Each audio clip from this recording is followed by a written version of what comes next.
Hello everyone. आज हम Agra university के बीएड सेकेंड ईयर के ऑप्शनल पेपर एनवायरमेंटल एजुकेशन के एक महत्वपूर्ण प्रश्न पर चर्चा करेंगे। प्रश्न है हमारा, पारिस्थितिक पिरामिड क्या है, इसके प्रकारों को लिखिए।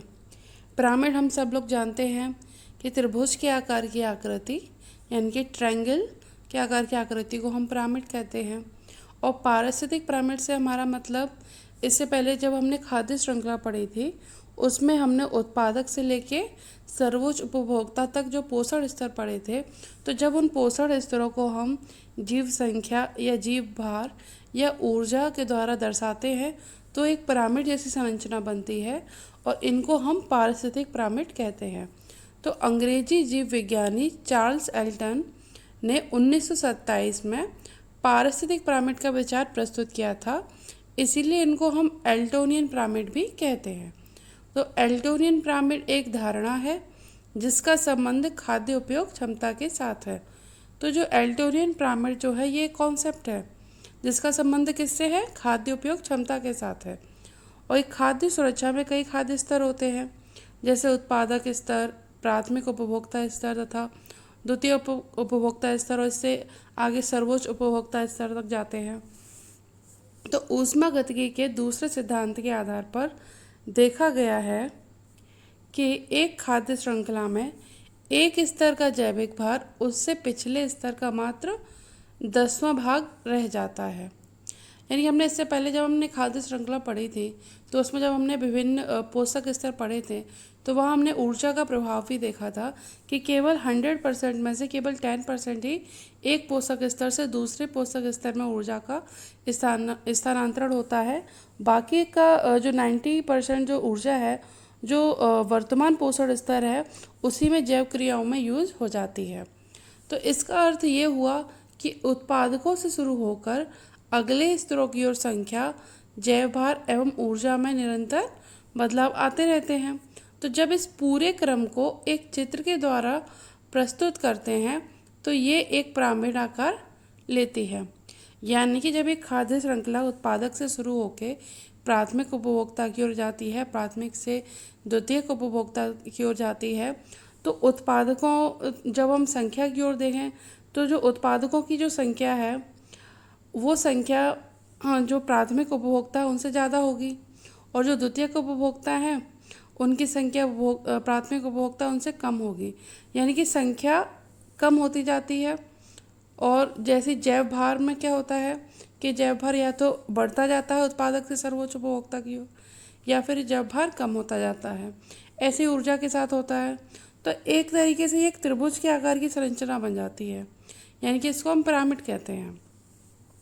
तो उत्पादकों को पिरामिड के आधार पर रखा जाता है तथा उपभोक्ता को क्रमशः आधार के ऊपर। यानी कि जो उत्पादक जो है वो हमेशा कहाँ रहते हैं, वो हमेशा पिरामिड के आधार पर ही रहेंगे। और जो पिरामिड के आधार के ऊपर हमारे, उसके बाद उत्पादक के ऊपर प्राथमिक उपभोक्ता, उसके ऊपर द्वितीयक उपभोक्ता, इस प्रकार से हमारा पूरा पिरामिड बन के तैयार होता है। तो इस प्रकार बनने वाले पिरामिड को हम पारिस्थितिक पिरामिड कहते हैं। पर यह जरूरी नहीं कि ये पिरामिड नीचे से चौड़े एवं ऊपर से नुकीले हों। तो अलग अलग पारिस्थितिक तंत्र में अलग अलग पिरामिड देखने को मिलते हैं और ये हम आगे अभी पढ़ेंगे। तो विशेषतः पारिस्थितिक तंत्र के आधार पर इनका स्वरूप बदल जाता है। अब घास क्षेत्र में पारिस्थितिक तंत्र अलग है, तालाब क्षेत्र में अलग है, वन क्षेत्र में अलग है। तो जैसा पारिस्थितिक तंत्र है वहीं पर हमें वैसे ही हमें पिरामिड देखने को मिलते हैं। तो पारिस्थितिक तंत्र में पिरामिडों को जीवों की संख्या, जीव भार एवं ऊर्जा के आधार पर वर्गीकृत किया जा सकता है। ठीक है।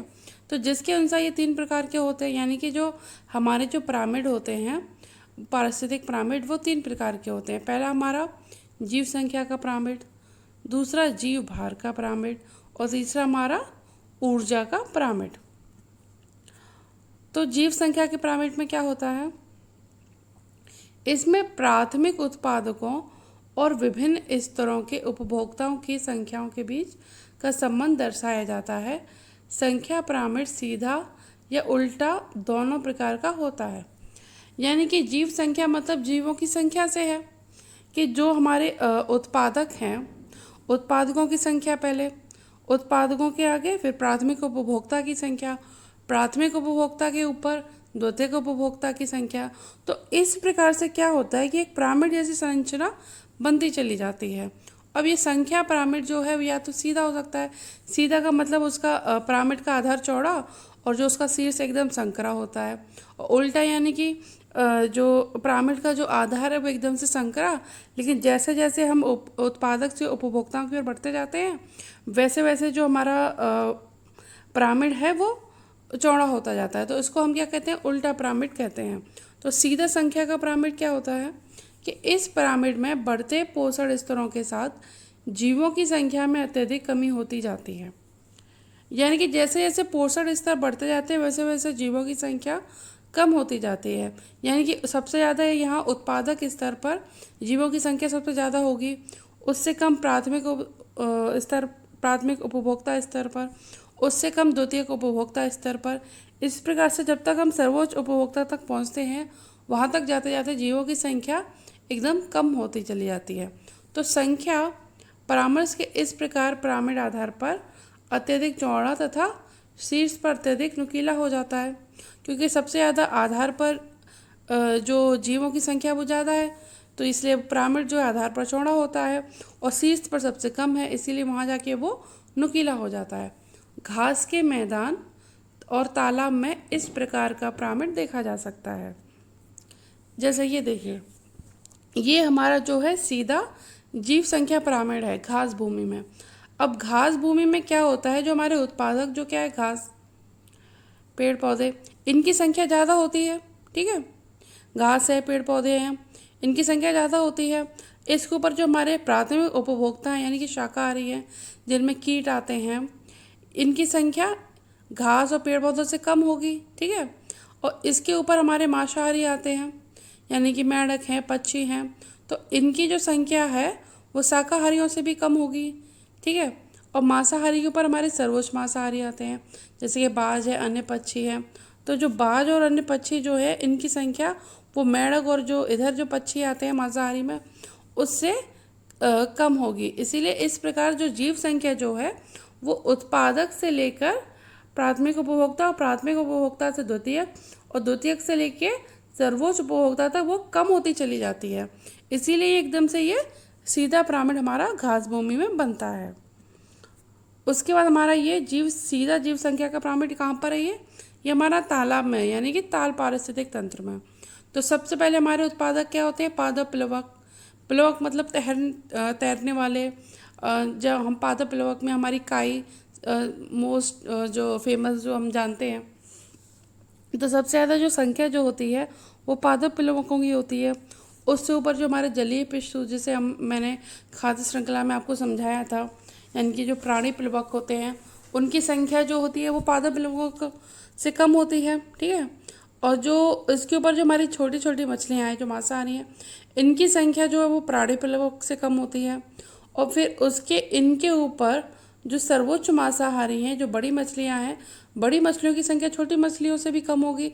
इसीलिए जब ये यहाँ से उत्पादकों से जब ये शुरू होता है पिरामिड और सर्वोच्च मांसाहारी तक जब जाता है, तो यहाँ तक जाते जाते जो जीवों की जो संख्या है वो कम होती चली जाती है। इसीलिए ये हमारा सीधा जीव संख्या का पिरामिड बन जाता है। ठीक है, इसके बाद हमारा आता है उल्टा संख्या पिरामिड। अब हम देखेंगे कि उल्टा संख्या पिरामिड कहाँ बनता है। तो इस पिरामिड में प्रत्येक पोषण स्तर पर संख्या में वृद्धि होती जाती है। अब उल्टा संख्या पिरामिड में क्या होता है कि जीवों की संख्या बढ़ती जाती है और सीधा संख्या पिरामिड में जीवों की संख्या कम होती जाती है, तो ये उल्टा है। तो इस प्रकार का पारिस्थितिक पिरामिड वनों में पाया जाता है, जहाँ वृक्षों का आकार बड़ा होने पर उन पर निर्भर जंतुओं की संख्या अधिक होती है। ठीक है, और यह पिरामिड आधार पर नुकीला तथा शीर्ष पर अत्यधिक चौड़ा होता है। अब यहाँ देखिए, ये हमारा उल्टा संख्या पिरामिड। अब ये हमारा पेड़ है, पेड़ हमारा उत्पादक है, तो पेड़ के ऊपर जो पक्षी हो, अब पेड़ हमारा एक है लेकिन पक्षियों की संख्या ज़्यादा है। ठीक है, अब पक्षियों को भी कौन खाता है, हमारा जूं है, टिड्डे हैं। जब पक्षी हमारे मर जाते हैं तो अब पक्षियों से भी ज़्यादा संख्या किनकी है, इन जूं और टिड्डों की है। अब जूं और टिड्डों को कौन खाता है? मक्खी है, सूक्ष्म जीव है। तो अब जूं टिड्डों से भी ज़्यादा संख्या किनकी हुई? हमारी मक्खियों की और सूक्ष्म जीव की। तो इस प्रकार से क्या होता है कि उत्पादक तो हमारे पेड़ है, लेकिन उत्पादक की संख्या कम है, और जैसे जैसे हम उपभोक्ता की तरफ बढ़ते जाते हैं वैसे वैसे क्या होता है, वैसे वैसे हमारी जीवों की संख्या बढ़ रही है। इसीलिए ये हमारा उल्टा संख्या पिरामिड बनता है। ठीक है, और ये हमारा वनों में बनता है। उसके बाद हमारे चलते हैं विशेष परिस्थिति में जैव संख्या पिरामिड। ये क्या होता है कि वन पारिस्थितिक तंत्र में पेड़ों की प्रजातियां उत्पादक हैं। ठीक है, भिन्न भिन्न प्रकार के पेड़ होते हैं, ये सब हमारे क्या उत्पादक हैं। तो जिनकी संख्या उन पर निर्भर कीट पतंगों, पक्षी, उपभोक्ताओं से कहीं कम है। यानी कि जो हमारे पेड़ जो हैं, जो उत्पादक जो हैं, उनकी जो संख्या है वो उन पर जो पेड़ों पर जो निर्भर हैं, चाहे वो कीट पतंग हों, छोटे मोटे कीट हों या पक्षी हों, उनकी संख्या पेड़ों से कहीं ज़्यादा अधिक है। तो ये शाकाहारी उपभोक्ता संख्या में सबसे अधिक होते हैं। ये कीट पतंग हैं, पक्षी हैं, ये सबसे ज़्यादा संख्या में सबसे अधिक होते हैं। ठीक है, और उनको खाने वाले मांसाहारी उपभोक्ताओं की संख्या क्रमशः घटती जाती है। यानी कि पेड़ हुए, पेड़ से ज़्यादा हमारे कीट पतंग और पक्षी हैं, लेकिन कीट पतंग और पक्षी को खाने वाले जो मांसाहारी जंतु हैं उनकी संख्या कम है। अब इसके आगे ये पिरामिड ऊपर व नीचे संकरित तथा बीच से चौड़े होते हैं, जैसे कि ये। अब ये हमारा वन पारिस्थितिक तंत्र में क्या होता है कि पेड़ हमारे उत्पादक हैं। ठीक है, अब पेड़ के ऊपर कौन निर्भर है? कीट और पक्षी, जिनकी संख्या ज़्यादा है पेड़ों से। लेकिन जब इन शाकाहारी को जो ये मांसाहारी खाते हैं, सांप है, लोमड़ी है, छिपकली है, इनकी संख्या ये कीट पक्षी से कम होती है ना। और जब इन मांसाहारी को जो सर्वोच्च मांसाहारी जो शेर बाघ जो खाते हैं, अब इनकी संख्या इनसे कम होती है। इसीलिए ये जो पिरामिड जो बनता है वो उत्पादक स्तर पर और सर्वोच्च मांसाहारी स्तर पर तो संकरा होता है, मतलब नुकीला सा होता है, लेकिन बीच में ये चौड़ा होता है। तो अब हमारा आता है जीव भार का पिरामिड। इससे पहले जो हमने जीव संख्या का पिरामिड पढ़ा वो हमारा जीवों की संख्या पर निर्भर था, और ये जब जीव भार का जो पिरामिड है यानी कि पिरामिड ऑफ बायोमास, ये हमारे जीवों के भार पर निर्भर करता है कि जीवों का भार उत्पादक स्तर पर कितना है और प्राथमिक उपभोक्ता स्तर पर कितना है और वो सर्वोच्च उपभोक्ता स्तर तक कितना जा रहा है। ठीक है, तो जैव भार पिरामिड वह ग्राफिक चित्र है जो कुल जैव भार यानी कि जैविक पदार्थ जो जीवित एवं अजीवित अवस्था में किसी पारिस्थितिक तंत्र में होता है को विभिन्न खाद्य स्तरों पर प्रति इकाई क्षेत्रफल के आधार पर दिखाता है। बायोमास यानी कि जीव भार को हम ग्राम प्रति मीटर स्क्वायर में मापा जाता है। ठीक है, अब आगे देखते हैं इसको। तो सीधा बायोमास पिरामिड कहाँ बनता है?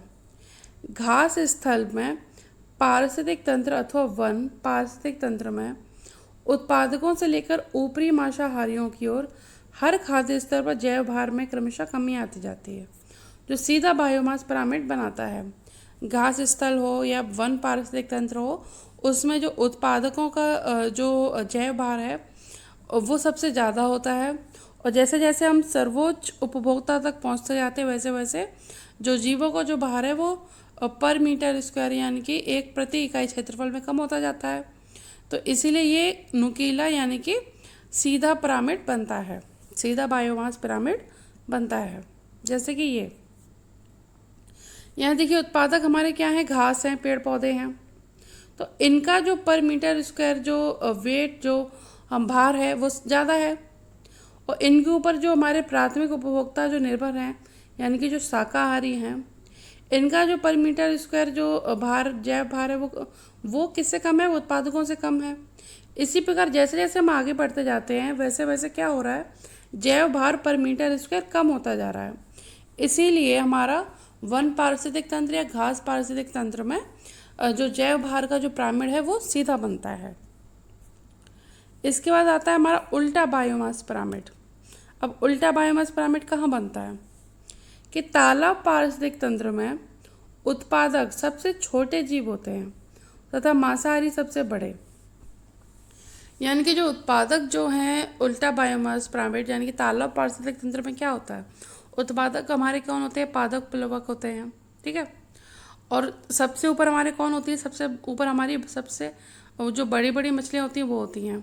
तो जो बड़ी मछलियों का जो जैव भार होता है वो सबसे ज़्यादा होता है, लेकिन जो हमारे उत्पादक हैं यानी कि पादप प्लवकों का पर मीटर स्क्वायर में यानी कि प्रति इकाई क्षेत्रफल में जो जैव भार है वो कम है। इसीलिए तालाब के पारिस्थितिक तंत्र में हमारा जो जैव भार का पिरामिड जो है वो उल्टा बनता है। देखिए ऐसे कैसा हो, इसमें देखिए ये पादप प्लवक हैं, उत्पादक हैं हमारे, इनका पर मीटर स्क्वायर जो भार है वो कम है। लेकिन जैसे जैसे हम ऊपर बढ़ते जाते हैं यानी कि उत्पादक से सर्वोच्च उपभोक्ता तक जाते जाते हमारे जो जैव भार जो है बढ़ रहा है। यानी कि पादप प्लवक से ज़्यादा जैव भार प्राणी प्लवक का है, और प्राणी प्लवक से ज़्यादा जैव भार छोटी मछलियों का है, अब छोटी मछलियों को से ज़्यादा जैव भार बड़ी मछलियों का है पर मीटर स्क्वायर में। इसीलिए जो तालाब पारिस्थितिक तंत्र में जैव भार का जो हमारा पिरामिड बनता है वो उल्टा बनता है। उसके बाद हमारा आता है ऊर्जा का पिरामिड। तो ऊर्जा पिरामिड एक ग्राफिक चित्र होता है जो एक खाद्य श्रृंखला के विभिन्न स्तरों पर प्रति इकाई क्षेत्रफल के आधार पर ऊर्जा की मात्रा को दर्शाता है, ठीक है। तो ऊष्मागतिकी के दूसरे सिद्धांत के आधार पर या अनुसार क्रमिक खाद्य स्तरों पर ऊर्जा की मात्रा में क्रमशः कमी आती है। ये हमने पहले भी पढ़ा है कि जब अगर 100% अगर उत्पादक स्तर पर ऊर्जा है तो वो 90% जो ऊर्जा जो है वो इसी स्तर पर जो हमारा वर्तमान पोषण स्तर है यहीं पर जैव क्रियाओं में खर्च हो जाती है। केवल जो 10% ऊर्जा है वो दूसरे पोषक स्तर तक पहुंचती है। तो यही हमारा ऊर्जा का पिरामिड ऐसे ही हमारा बनता है, और ऊर्जा का पिरामिड हमेशा ही सीधा ही बनता है, कभी उल्टा नहीं मिलता। इसमें उत्पादक स्तर पर ऊर्जा सबसे अधिक होती है, ये सब हम जानते हैं। और जो जो हम आगे बढ़ते जाते हैं यानी कि उत्पादक स्तर से प्राथमिक उपभोक्ता, प्राथमिक उपभोक्ता से द्वितीयक उपभोक्ता, तो जैसे जैसे हम सर्वोच्च उपभोक्ता तक जाते जाते हैं वैसे वैसे क्या होता जाता है, ऊर्जा की मात्रा कम होती जाती है। क्यों ऐसा क्यों होता है? क्योंकि प्रत्येक स्तर पर लगभग 90% ऊर्जा का व्यय हो जाता है। तो अब मान लो कि अगर कि अगले स्तर पर करीब 10% ऊर्जा ही उपलब्ध होती है, ठीक है। अब मान लो कि जैसे इस पिक्चर में कि उत्पादक स्तर पर जो हमारी ऊर्जा है वो कितनी है, 1000 जूल है। अब केवल 10% ऊर्जा ही जो हमारी प्राथमिक उपभोक्ता तक पहुंचेगी, 90% ऊर्जा वो उत्पादक स्तर पर ही जैव क्रियाओं में खर्च हो जाएगी। तो केवल 100 जूल ही ऊर्जा यहाँ पहुंची। अब जब प्राथमिक उपभोक्ता से द्वितीयक उपभोक्ता तक जब ऊर्जा पहुंचेगी तो वो भी 10% ही पहुंचेगी, यानी कि वो 100 जूल का 10% हमारा 10 जूल, तो वो केवल 10 जूल ही पहुंची। अब जब द्वितीयक उपभोक्ता से तृतीयक उपभोक्ता की ओर ऊर्जा पहुंचेगी, अब वो इसका भी 10% यानी केवल 1 जूल। इसीलिए ऊर्जा प्रवाह के 10% नियम के अनुसार ऊर्जा का जो पिरामिड है वो हमेशा ही सीधा ही बनता है, ठीक है। तो आज के लिए बस इतना ही। आगे मैं आपके लिए योग शिक्षा का एक महत्वपूर्ण प्रश्न लेकर आऊँगी। धन्यवाद।